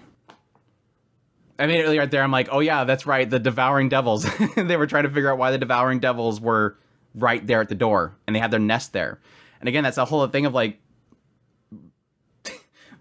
way back there, Refugion's already thinking about this stuff. He's got so many mechanics throughout this, it's crazy. And it all makes sense to somebody like Pedicus, who has much more knowledge than Rudius from his perspective. But this is the curious thing. It's like, but why? He's claiming, and again, Pedicus here is saying there's a theory and stuff like that. He doesn't know. He doesn't know for sure what's going on. He's just saying ancient demons gave birth to these labyrinths. So he's saying that's where they came from. And that sort of makes sense because we talked, and it's not really one for one, but we talked about that one demon during the war that was tunneling through the ground. And he was bringing his warriors through the ground, and he would come up inside of forts. So even if they had these forts built with walls, he would just dig up underneath it. So it gives you a sense that the demons could like dig through things. But this is technically talking about ancient. Like we're going way back. But there's this idea that these demons are kind of just burrowing around and making these little labyrinths. And then apparently putting a core in the middle. And there's a possibility that these cores themselves are absorbing people, bringing people into them. Now, the oddity here is capturing. The displacement incident was an oddity. It just happened, and I'm assuming that Zenith was shot in this direction and then was either drawn into the core as she was teleporting. Maybe she was in this teleportation and then it just got sucked into there. Or she was thrown there in the labyrinth and then was captured. God, I want to know what Geese was talking about. I want to know what Geese was talking about. Because again, Geese was the one that got information that somebody spotted Zenith down there and that she was captured. And again, there was no indication that somebody got to the Hydra. The thing was still covered and hidden. So unless somebody opened it up and then left and closed it back up, there's a good sense here that somebody had information that kind of goes past the norms. But specifically using the comment of captured that's the curious question. How did somebody know she was captured? Unless, yes, possibly the labyrinth itself pulled her into a wall or something like that and sucked her down to the bottom and put her in the core. It's very curious stuff. But it's only kind of implying this idea of ancient demons giving birth to these labyrinths. Kind of implying this idea of older labyrinths, not these newer ones, because they do mention this idea of new discoveries of labyrinths, which could be old labyrinths, but then somebody finds a hole or somewhere, a cave or something. But it is extremely curious, because even in that case, a cave being discovered doesn't make sense, because a labyrinth needs to be open. It needs to have a location that things can come in it and feed it. Monsters coming down in there and dying and then feeding it more mana, unless it's just drawing mana from the surrounding outside area, which could be a possibility. But yeah, it does kind of give the idea here that, yeah, this is a thing. It does exist. And possibly, again, as Zenith was possibly being teleported, she got sucked down there. Not some idea that she was going through the ground and got there, but she was going maybe by the area, by the labyrinth, and then got sucked down in there. It's lots of question marks. But yeah, opening the door here to possibly Zenith having some sort of curse or blessing, a disturbance in her mana. Which, again, that was kind of the theory that I was going with, this idea that it's going to be some sort of mana sickness. Like, mana is flowing through her enough that it alters her mind, messes her up. But additionally, it's going to disturb it in a way that you have with cursed children and blessed children. This idea that it just kind of messes with her internal mana and gives her some sort of ability. Gives her some sort of mysterious power. And what is that mysterious power going to be? The only thing that we've seen Zenith do so far is two things that have been question marks. One was that one brief moment that she was with Lucy, and she notes something. And the assumption there was that it's just that mother instincts. I know that Lucy needs to eat, but could it be a thing that she has learned the ability to talk through her mind? Telepathy to specifically Lucy, maybe not anybody else at the current moment, or sense things, sense danger, sense something that's happening, an abnormality. Or the other weird thing that's happened since, obviously, Zenith has gotten there, the only other odd thing that's happened since we got Zenith back is the horny Groot. I just realized my mic's... But I pushed my mic. Is the horny Groot. Did she create the horny Groot? And that was kind of something that I was implying with her. Well, no, I was actually implying that it was Rudius because of his mana. Him coming home, and then it suddenly started coming to life. Maybe it was feeding off of Rudius's mana. But it could be Zenith. It could be that she has something to kind of bring things to life. So I'll be curious in the future if suddenly more plants come to life. It's probably her. But it is weird he mentions that specifically that these older labyrinths take humans captive to increase their efficiency. What does it mean, like the idea of it draws more people in to save somebody, or is it because something within a human makes it more efficient? Like their innate mana capacity inside there can process it better or condense it in some way, which is technically something that we get into with chapter 3, which I've just started. Reese remembered the devouring devils in the teleportation labyrinth. He was wondering what they were feasting on in those tunnels. It made sense. But wait, Roxy said that she was running out of mana in the labyrinth. So obviously it was an overstatement to say that it feeds those that inhabit it, unless the monsters have some way of absorbing the mana from empty space. Yeah, question there. If the idea is that it was created by the demons, so they had a place to hide away in and feed off the mana, Roxy is technically of the demon race. Why wouldn't she be able to feed off it unless they have to do something specific to draw it in? Again, that's assuming this is true.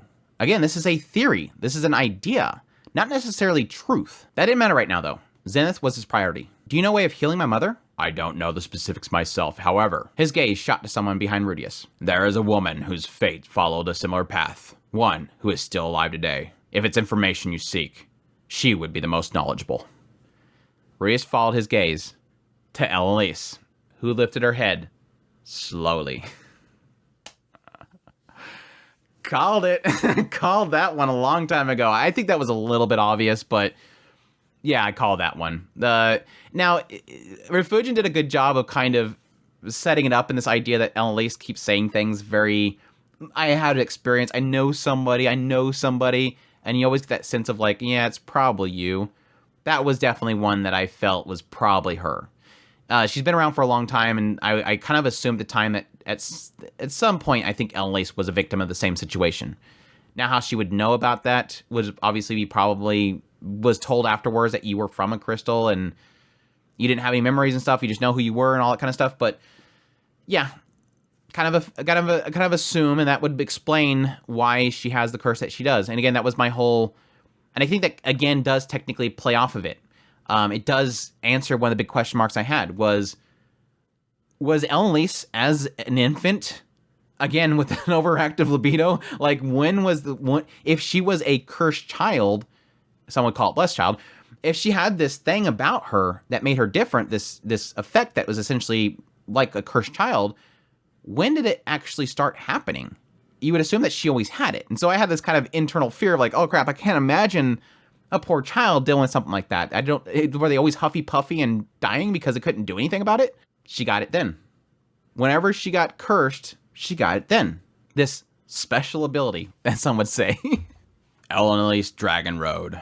One of my companions saved you from the labyrinth about 200 years ago. Yes, that's right. So she's not 50. She lied.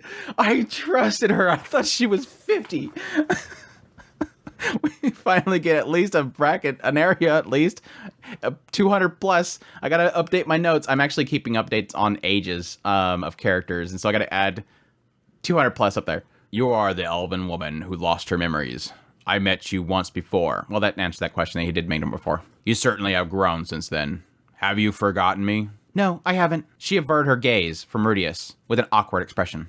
This is another one of those heartbreaking moments, because I know that she did it for a reason. Why haven't you spoken to him about it? Since the two of you are together, I assume you must be acquainted. Yes, but... You experienced it for yourself. You know more about it than anyone else would. Pedagus's words quieted her protest for a moment. I never recovered my memories. I didn't say anything because I thought Zenith's case might be different. Her face contorted in pain, despite how bravely she spoke. That has to hurt. That has to hurt. It's that idea of I don't want to make you think that it's lost. I was a failure. I lost to this thing. But I don't want Rudius to think that he's going to lose to it. That Zenith is going to lose to it. It's an anomaly. It's not, there's nothing to say that you're going to be exactly the same. It's not, there's nothing claiming that you will have the same experience. It's not like there's a writing on the wall that says, you know, this is a labyrinth core ride. You will lose memories 100%. Enter at your own risk. It's literally this thing that they don't understand. We don't know how it works. We don't know if it affects everybody the same. Cliff gently wrapped his arms around her shoulder. Rudius was too confused to speak. Sure, she acted strange back then, but he never dreamed of such a thing happened to her. I'm sorry. I felt like I needed to tell you, but you have been so happy lately that I hesitated to bring it up. Besides, Zenith's curse isn't a danger to her life. I thought perhaps she was a blessed child, or that maybe she'd recover and there would be no adverse effects at all. There is the question mark. And I think he even points it out later. Okay, I understand. This is a tough subject. Yes, I was happy, and I can see how you can see that this would ruin my happiness. Yes, I can see that this is different. She could remember things. She could recover, unlike you. Maybe it depends on how long you're there. Who knows? How long Elise was inside there, we don't know. The core of it, though, and she's pointing it out. Zenith's curse isn't a danger to her life. So does she know what it is? What is the curse? Annalise, what is the curse? What is not a danger to her life? But, and I think Rudius is sort of hitting on it, what if that's a danger to other people? If you know something, again, everything isn't going to be immediate effect. Her not having her memories is not going to harm anybody. And it hopefully wouldn't harm anybody, hopefully wouldn't harm herself. But she has something inside of her, an ability. They need to know about that. That might be dangerous. And if something happens, they need to know that that was caused by her. What if suddenly a wall disappears and we come to find out she has the ability to remove things from existence? Would like to know that. There is those aspects of it that is good to inform. Even if it's going to hurt. Or she could just say, you remember that person I was talking about back then that, you know, came out of one of those gyms and they never recovered their memories? They also got a cursed ability. Oh, what's that cursed ability? I don't remember what it was. They said that she had an ability. It was to, I don't know, make a light. But it's interesting that she says, Zenith's curse isn't a danger to her life. I thought perhaps she was a blessed child. Which I guess that technically does indicate this idea if Zenith isn't doing something that is negatively impactful, like there's no ability coming from her that is dangerous, that possibly she's a blessed child, that she got a positive ability. Again, cursed and blessed is the same, it's just what you see as good or bad. So she's indicating it could possibly be a positive effect. Rhea spoke up. We can discuss this further afterwards. All right. He had no intention of blaming her. Good. She may not have shared her backstory, but she gave him advice on Zenith's condition, back when they were on the bigger continent. He assumed that she was just sharing wisdom accumulated over years. But apparently, it was personal experience. She probably had her reasons. Maybe she thought Zenith might be different, that she would regain her memories. Or perhaps she didn't want to twist the knife after the loss of Paul. I can see that as well. But I like that. I always like Reese's understanding here. In so many cases where a lot of people could probably be very judgmental and very angry. In a lot of these cases, Reese is just like, they probably had their reasons. Even bad guys like Soldat and stuff, he's always thinking they probably have their reasons. This is a really great message that technically Rudius does create. As much as Rudius gets some really nasty flack from a lot of people looking into the series, at its core, because Rudius is a nasty person, because he's been through nasty stuff, because he's not your Prince Charming, blameless person, he understands more than anybody. I had my reasons. Why you do that? I had my reasons. Why are you so nasty? I had my reasons. Why did you do that? I had my reasons. It's cool stuff. She was just being considerate. Still, Rudius wished that she said a little more about the curse Zenith might be afflicted with. Again, I agree. Is there anything else? No. Rudius felt exhausted, even though the conversation lasted minutes. Yeah, that was one of those moments like, dude, I have like a million questions. Rudius, what are you talking about? Ask him everything. Ask him this, ask him that, ask him this. No, Rudius is exhausted. There was more that he wanted to ask about, like summoning magic, Laplace's war, or the displacement incident, but his brain was full, and he couldn't fit anything else in it at the moment. What about the rest of you? Is there anything you desire? Zenoba rose to his feet. This is the one where like, no, and then it turns out to be cool. Would you permit me to ask a question? And you are? I apologize for not introducing myself earlier. I am Zenoba Chiron, third prince of the Chiron Kingdom. A prince, And do you also desire me to support you that you might take your country's throne? No, such a thing has no value to me at all. He's like, no, I don't want that. Zenoba produced a notebook from his pocket with a crest from the doll written on it. This crest resembles your own as well as Lord Maxwell. I see there is other similar crests on the wall over there. Do you know of whom this belongs to? Reese realized the walls were covered in numerous crests, several looking familiar. One was the same carved on the monument of the seven great powers. Another, the dragon god Orsted. Another was carved into the magical implement, keeping the teleportation ruins hidden. Judging by the incantation, the crest likely belonged to the holy dragon emperor Sharad. The one beside it was the one that was drawn on Zenoba's notebook. Here's what all connects. These are literally, all of these are crests. Dragon folk. These are the crests of them. Or it could be possibly just those that are under Pedagus's control. His men basically all get a crest. But it kind of connects all that stuff together. Which again, was a whole thing that was kind of pushing me towards the idea that possibly Orsted was there. If Rudius is literally saying the walls covered with these crests, one looked the same as the one that was carved in the monument of the seven great powers. Who's on the monument? Dragon god Orsted. But he says another is the dragon god Orsted. So it kind of implies this idea that Orsted's up there, and it's on, because Orsted's on the seven great powers monument. Or is there two dragon folk on that monument? Is Orsted on there and somebody else? The way that it's word's a little weird, and I might actually have to double check it while I'm editing, but that's the way that's kind of worded here. I do know it. It belongs to the maniacal Dragon King Chaos. Oh! So that was what Zenoba seen at the gate. He must have realized that Maxwell's crest was similar. Zenoba stepped forward, unable to tramp down his euphoria at the discovery. He's like, oh. Anybody else is like afraid of going any further. He just is stuck. Like, I need more information. Give it to me. Might I ask where this maniacal dragon god Chaos is now? Patagus shook his head. He's dead. He passed away a couple decades ago. And I don't know if he has a successor. Zenoba dropped the notebook, slumped his shoulders, looking like he aged 5 years. Is that so? Patagus slid forward in his seat.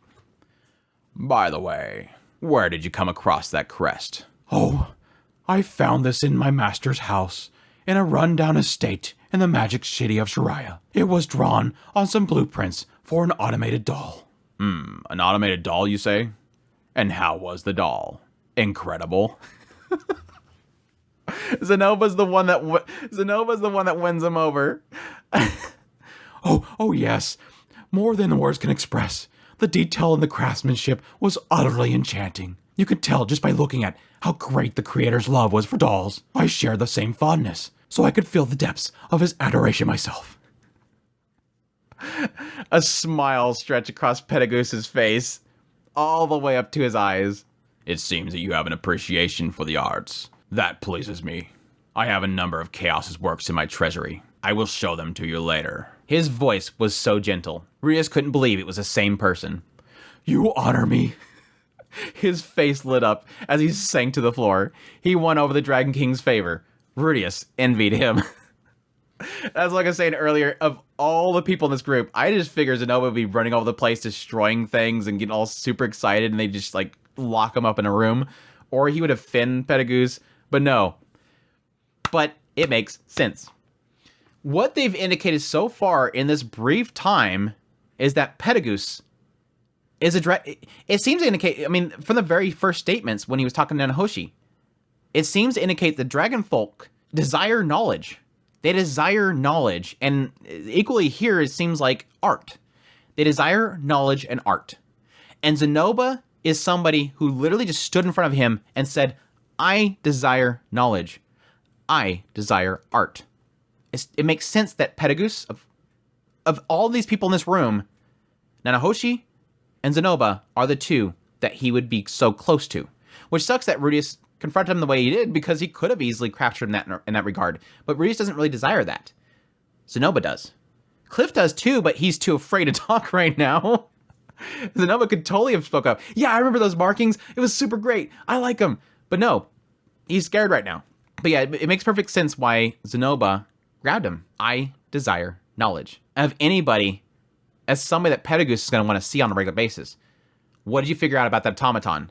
If Zenoba says, I've been researching it, I'm looking into it, I'm trying to recreate it, I bet Pedagoose would be like, I'll give you a room. Stay here with me. Is there anyone else? Sylphie's hand shot up. Yes, I have something. I mean, if you wouldn't mind, there is something I would like to ask. She awkwardly bowed. And you are? Sylphie Greyrat, wife of Rudius Greyrat, and a bodyguard of Princess Ariel. Savarl whispered into Pedagoose's ear. Here's the massive question marks again. Oh, there's so much in this chapter. Pedagoose grunted, and his mood soured. That's scary. That's scary. Note that. And it's totally counter to what he's going to say in a minute. So, it was the both of you. They did something to upset him. Sylphie did have quite a maniple, but it wasn't as vast as Rudius's. Maybe it bothered him that she once had green hair in the past. If he knows that. Before I answer your question, I want you to answer something for me. Do you two have a son? Huh? No, I have a daughter, though. Very well. If you should ever give birth to a boy, bring him to me. I will name him for you. All right. No. No. No. No. No. No. No. I mean, I have a speculation that I've been kind of tagging to Sylphie for a while, and I refuse to talk about it. I'm sorry. I know I like to spec all of my speculations, all of my theories, but this is one that I don't want to bring up. But yeah,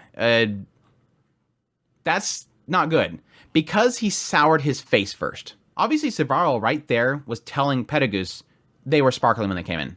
I'm thinking right there, yeah, that one right there was sparkling too, or something like that. Now, it doesn't indicate that Savarl was talking to Pedagoose when Rudius went up, but it's odd that that specifically waits until Sylphie did. Now, it could be that it's only Sylphie that was sparkling. Because again, Rudius, when he's walking up, Sylphie, the light was falling off, and he thought that it was possibly falling off him too, but he was with her. He only indicates that Savarl was talking to both of them because she turned and asked them both. It could be that Savarl didn't know if it was falling off of Rudius, maybe just seen that it was falling off of Sylphie and assumed him as well. Specifically talking to him the moment that she stepped forward is the question mark. But it could also be the fact that because Sylphie is a female, she's going to give birth to a child, that would be the one that she'd want to speak to Pedagoose about. Okay, time to tell him, because she can birth a child, and that might birth something specific. What that specific thing is the massive question mark. What does that speckle coming off her? That there are many in the world like them that would produce something in a boy that Pedagoose would want to see them. But again, my fear is, and this could be explained, why did his face sour? That makes me afraid of them bringing that child. What if he wants to kill that child? If you birth a boy, I want it dead. Oh, bring it to me. I'll name it. I mean, who honestly would deny that? This legendary hero wants to name my son? Heck yeah, I'll be right there. But it could be that his mood soured because they were the ones that was marked. They are the ones that could possibly produce this boy that could be special. It's a possibility that him knowing, oh, and that's going to be the father, I don't like that. I'm already not liking this boy, and he's going to produce the boy that I'm kind of looking for that could be special. Bring them to me. That could be the answer there. There's crazy massive question marks around that. But again, that I guess the only indicator here really that we have to go by is it has something to do with that sparkle going off, which, yes, Silvaro was questioning had something to do with the man god's words, the name man god, that it makes you angry or that you know who this man god is, which, again, I'm implying that you speak to the man god on a regular basis. That's the only reason you know that he's a man god. But anyways, and that child may possibly be something special because of that. They're going to birth the man god. They know because the two of them are special in some way that they're possibly going to birth a boy, man god. He's going to come out and start wagging his butt. Hey, Rudius, thanks for giving birth to me. Oh, that's creepy. Oh, that's creepy. I'm a little infant shaking his butt going, hey there, Rudius, thank you so much. You will regret birthing me. Okay, shut up, Andrew. Moving on. But yeah, he gave a thin, eerie smile. Is he implying there would be something wrong if my child was a boy? That was mildly discomforting. Yeah, like I said, keep that boy away from him if you do have a boy. Now then, what is your question? I would like to ask you about the displacement incident. Do you happen to know what caused it? Reese hadn't thought about it lately. The displacement incident that teleported Nanahoshi here from Japan. It made sense that magic powerful enough to rip somebody from their own dimension would have some sort of recoil. In Reese's case, he just happened to be reincarnated here. But perhaps the laws of physics or magic here was different when someone came with their original body. Of course, the opposite could be true. Maybe it was someone trying to accomplish something else, and the recoil of their magic happened to summon Nanahoshi instead, which meant the whole thing was just an accident. He's already coming up with this conclusion, and Pedagoose hasn't even said anything. Okay. I haven't confirmed anything for certain. At the time, I suspected it was the doing of someone connected to Laplace. But he glanced over the Nanahoshi before continuing. Even I am not capable of summoning someone like her. And if I'm not able to, no one in this world is. Which means the calamity wasn't man-made. It was an accident. Again, he's investigating it. He doesn't know for sure. He's just saying, I'm trying to figure things out. Haven't confirmed it yet, but this is my conclusion. This idea that, you know what, nothing really said anything. I don't think so. This is too random chance. There is just too much here, too much laying out, too much suspicion going on here to think that this was an accident. Could be. But again, Rudius did mention the idea that this has happened in the past. Things similar to the displacement incident has happened in the past. People disappearing and reappearing elsewhere or disappearing and reappearing later. This is technically something that has happened in the past. But something of this magnitude and confirmed bringing somebody from another world, possibly 2, maybe 3 people from another world, that's the massive question mark. Yes, the anime kind of indicates that the 4th one's not there, but who knows? But it's interesting that he comes to this conclusion. I almost wonder if he's not telling the full truth. That he's possibly doing a half-truth, that I haven't confirmed everything, but it seems like it's an accident. But the other truth there is that it's possible that it's not as well. There is something else at work here. Maybe it's something that's beyond his scope of being able to touch. Rudius figured as much. It was possible that someone more capable of summoning magic than Pedagoose was responsible, like Orsted. But it would be rude to suspect a culprit behind things when Pedagoose already said that there wasn't. Rudius would keep that thought to himself, as he didn't want to tick him off again. It's like, yeah, Rudius suddenly speaks up. Is there a chance that somebody's just better than you? Excuse me? At least Rudius right here is showing that doubt. In his own mind, he's going, you're assuming that you're the best. Which again, technically Nanahoshi even confirms this idea that she's checked everywhere in the world, and this is the person that she found that was the authority on it. And so that indicates this idea, even adding to it, that Nanahoshi believes that as well. But again, they might not just know that there's somebody else out there. Again, I don't think it's Orsted, because even in the second volume, it indicated this idea that Orsted looked upon the mana and said, "What's going on?" "Oh, all right then, thank you." Anyone else? No one answered. Cliff was too nervous to move, and Annalise kept her eyes to the floor. In that case, enjoy your stay here in my fine fortress. He gave an exaggerated nod before the audience was over. Savaro guided them to the guest area. 20 nearly identical rooms sat vacant, furnished and filled with accommodations. It was like a royal suite at an Empire hotel. Not that he'd ever stayed at one. He's got to note that. He's got to make sure that you guys know, not like I ever went to one. Arya blurted out, "There's only 12 of you managing this vast castle?" She had a point. There wasn't a speck of dust. They looked as if no one had been in them. It had an air of loneliness, almost like buying a second controller when you don't have a friend to play with, though it was implied that he had guests visit occasionally. After picking rooms, everyone split up. Zenobia and Ariel checked the castle. Luke and Sylphie accompanied the princess. Rudius stayed in his room, exhausted. The audience, while an hour, felt like a day of discussion. While he wanted to see more of the fortress, for now, he would rest. He was surprised by the crest that he had seen, and there was so many names that came up in the conversation that he didn't recognize, like the Abyssal Dragon King and the Maniacal Dragon King. If you remembered right, they were part of the 5 dragon generals. Way back in the mythical age, they faced off against the dragon god that claimed all of their lives. Surely these weren't the same people of those myths. The ones in the stories were likely many generations before the ones that were brought up. I don't think that's true. I honestly don't think that's true. The question is, if they are dragon folk, how long do they live? Typically, in most stories, dragons live for a long time.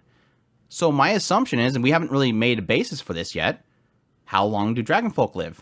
As long as dragons typically do in most stories? Of those 5, 3 have been mentioned today. Armored Dragon King Petagus, Abyssal Dragon Knight Maxwell, and Maniacal Dragon King Chaos. There was also one whose name he'd heard in an incantation for the teleportation ruins, Holy Dragon Emperor Shurad. That made 4 of them. There was supposedly one other Dragon Emperor and 4 Dragon Kings, which left one more Dragon King. And now that he thought about it, he'd only seen 4 crests resembling the dragon gods on the wall. Maybe the last one was on bad terms with Petagus. This is where I'm getting that indication where I'm like wondering, is it Orsted?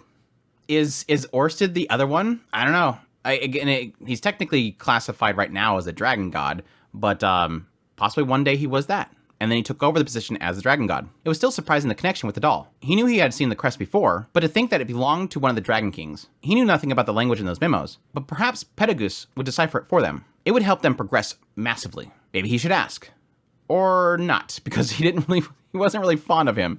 So he might just have Zenobia ask him instead. They both seem to have an appreciation for art. Yeah, get Zenobia to do it. Oh yeah, by the way, Master wanted me to look at this. Okay. Wait, this all meant that the Maniacal Dragon King lived in his house. It finally dawns on him. Wait. Aha!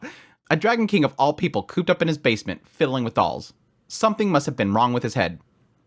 Rudius, you're working on it. Zenobia's working on it. Don't act like you're not a part of this. Well, seeing as Chaos and Zenobia seem to be on the same wavelength, the title of Maniacal made sense. He must have really loved dolls. I'm waiting for it. I'm waiting for it. Here soon, we're going to title Zenobia the Chaos Maniacal Dragon King. Maniacal Dragon King Zenobia. He's going to take over the title. That aside, Reese was hoping to learn summoning magic from Petagus. But at this rate, it was unlikely. He was so hostile towards him. If he asked, he may say, "What? Planning to summon Laplace with all that mana of yours?" I can actually see that. Yep, I can see that. Reese wondered if such a thing was even possible. Petagus did say it was impossible to summon someone whose mana was greater than your own. That meant that he can actually summon him? He wouldn't, of course, but that made sense why Petagus had such animosity towards him. Although Petagus hated him, he didn't drive him out of the castle or start a fight. He almost did. For the moment, he could breathe easy. And thus, Rudius' first day on the floating fortress came to an end in a silent contemplation. The crap, dude. There's so much of this. I hope I covered it all. I tried to force myself to hit the points as I went through it. But I'm sure I missed so much stuff in there. There's so much crap in there. All the stuff when I was reading it, all the stuff when I was writing down notes, it's just crazy. But yeah, it does make sense, this idea of what Petagus himself said when they first arrived there and he's talked to Rudius does make sense to everything. It almost makes sense the idea that somebody like Nanahoshi could even be brought here, and maybe even with her body, if she doesn't have any mana. It makes it probably really easy to pull her into this world. And Rudeus' soul equally is because he didn't have any mana over there as well. But again, he was only being pulled by his spirit, his soul. But yeah, it makes perfect sense, the idea that Rudeus, it's adding to my theories in the idea that I think the displacement incident was some sort of product of trying to summon Laplace, or at least free him from his seal. I think Rudeus was brought here for the sole sake of summoning Laplace. Whether he's going to do it by accident or do it by force himself. And again, I think my current theory is possibly it being connected to Man-God or Man-God himself, and that's why Rudeus was born here with such a large mana pool. He was brought here for the purpose to be this capsule of the massive amounts of mana. And even like Bodygotti says, no, you can't do that by training alone. Like, yeah, I did start training my mana early on, and maybe it just built up a mana pool. I've heard that's the thing. No, anybody else does that. It's not going to have that large mana pool. Rudeus is special. And what other purpose would you have for having that much mana than to summon Laplace? He was brought here because somebody needed somebody to summon Laplace, not Nanahoshi. And so this starts to make me wonder this idea that the possibility that Nanahoshi wasn't anything to do with the displacement incident. Like, Nanahoshi was just a byproduct of that. Like, they were trying to summon in Rudeus, or summon in somebody from our world, and it was Rudeus, not specifically him, probably. And when they pulled him over here, Nanahoshi was a part of that. Again, way back there when Rudeus first talked to Nanahoshi, he was afraid of speaking up because he didn't want her to think that he was the cause. He was saying, I might have been what they were after, and she got wrapped up in it. I don't want to say anything because I don't want her to hate me. It might be possibly that he was, because that mana pool, in order to summon Laplace, she got ripped into the situation, or maybe she was a vessel for that as well. Maybe she could have helped pull his body over here, or his soul over here. And then it just took a while for that explosion to happen. Possibilities are increasing. So much. There's so much to go through. And there is it's cool how this chapter ends because it almost makes me feel like I'm the same. Like, Rudeus is like, I gotta go rest. Because I have the same feeling right now. Like, even after reading those 2 chapters, like, ugh, I gotta process all this stuff. There's so much stuff in here. And again, it opens up so many possibilities that I can't really, and in some sense, it's hard to really kind of decipher it all because you're trying to think of too many things at the same time. But hopefully I got everything that I wanted to cover in this recording. If not, I'll kick myself later, and I'll mention it in the next Mushoku Monday. It was interesting that he is sort of announcing names by name, because I looked back and I couldn't find really any of these characters that he's mentioning. He's mentioned that the whole story and everything, but if I remember correctly, the only case where he actually mentions that whole war was Volume 2 or something like that. And in that one, it mentioned the fact that, yes, in the Dragon World, they had this Dragon God born. He went crazy, started going out to all the other worlds and destroying it. And eventually, the Dragon God's commanders finally turned on him. And it only mentions him as being 5 Dragon Commanders. The Dragon Emperor and the 4 Dragon Kings fought him 5 versus 1 in a battle to the death. But he never mentions their names. So maybe it's the fact that Rudeus read that, and it mentions it in the novel, but this is the point in which he finally starts mentioning who the names were. Maybe that was a summary, and now we're actually getting the actual names. But, yeah, anyways. That's it. That's it for this Mushoku Monday. That's chapter 2. Thank you guys so much for dropping by. As per usual, thanks to everybody that drops by for the premieres. Hey, chat, thank you guys for being here so much. Mushoku Monday, which is today, which I'm recording on today. Last Mushoku Monday was playing. We hit like 280 like actual viewers on at one time, which is a new record. Just a lot of things we're breaking right now. 15,000 subscribers to the channel itself. We're just ticking numbers, and it's fantastic. The growth is incredible. I greatly appreciate you guys for support, telling other people about this, supporting monetarily. Nicholas and Noah got crazy again this week. Really greatly appreciate the support. It's your guys' funding and views and kind words that keeps this stuff going, and I really do appreciate it. And it's an exciting time going into this volume 14. So as per usual, greatly appreciate you guys' support monetarily, kind words, all that stuff. Special shout out to the mods. Everybody say hi to the mods. Thank them for their work. Again, like I mentioned before, without the mods in the chat for the premiere, I'd just be posting it. Or I'd post a premiere and not watch it, because they're the ones that keep the chat clean. That way I can be a part of it, and then I can join the conversation without having to worry about spoilers, because bad chat. But anyways, greatly appreciate your guys' supports. Thank you guys so much. And until the next Mushoku Mondays, y'all take care.